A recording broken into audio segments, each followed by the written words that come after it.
इच्छाधारी नागिन की कहानी। एक बार की बात है। एक गांव में नाग नागिन का जोड़ा रहता था। वह आपस में एक दूसरे से बहुत प्यार करते थे। एक बार गांव में शहर से दो दोस्त रवि और विशाल आए। वह गांव में घूमकर गांव के प्राकृतिक सौंदर्य का मजा ले रहे थे। तभी उन्हें उस नाग नागिन के जोड़े में से नाग दिखाई दिया। जब उन दोनों ने उस नाग को देखा तो उन्हें वह कोबरा जाति का नाग लगा। उन्होंने सुना हुआ था कि कोबरा जाति का नाग बहुत ही खतरनाक होता है। वह उस नाग के शांत रहने के बावजूद उसे छेड़ने लगे। उस समय नागिन वहां पर मौजूद नहीं थी। उन दोनों दोस्तों ने थोड़ी देर से नाग को डंडे से छेड़ने के बाद उस नाग की पत्थर मार मार कर हत्या कर दी। थोड़ी देर बाद नागिन वहां पर पहुंची। उसने नाग को मरा हुआ पाया, जिससे वह बहुत दुखी हुई। इसी दुख में नागिन इधर-उधर भटकने लगी।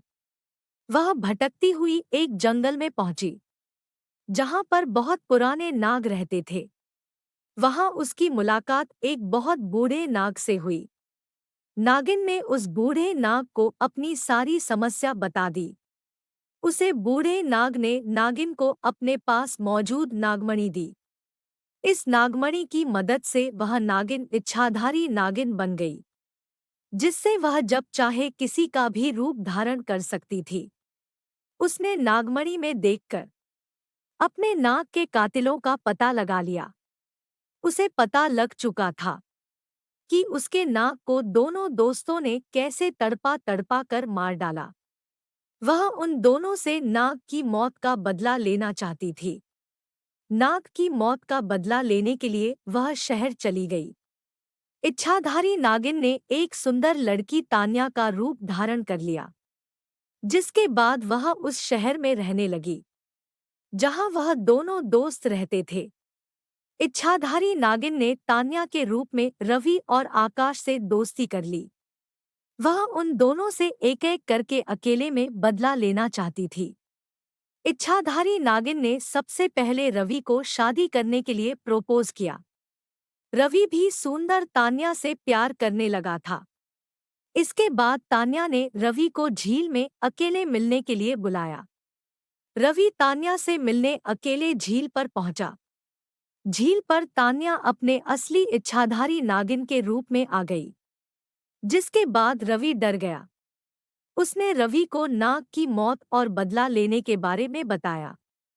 इच्छाधारी नागिन ने रवि को इसके बाद डस लिया, जिससे तभी उसकी मौत हो गई। इस घटना के बाद विशाल अपने दोस्त को ढूंढने लगा। तान्या ने विशाल को कहा कि मैंने रवि को झील की तरफ जाते हुए देखा था। चलो हम दोनों चलकर रवि को झील पर जाकर ढूंढते हैं। इसके बाद तान्या और विशाल रवि को ढूंढने झील की तरफ गए। झील पर पहुंचकर तान्या इच्छाधारी नागिन के रूप में आ गई। उसने विशाल को सारी बात बताई और रवि की मौत के बारे में भी बताया।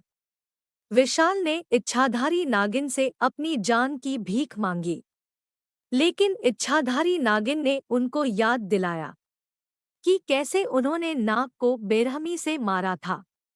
इसके बाद इच्छाधारी नागिन ने विशाल को भी डस लिया, जिससे उसकी भी मौत हो गई।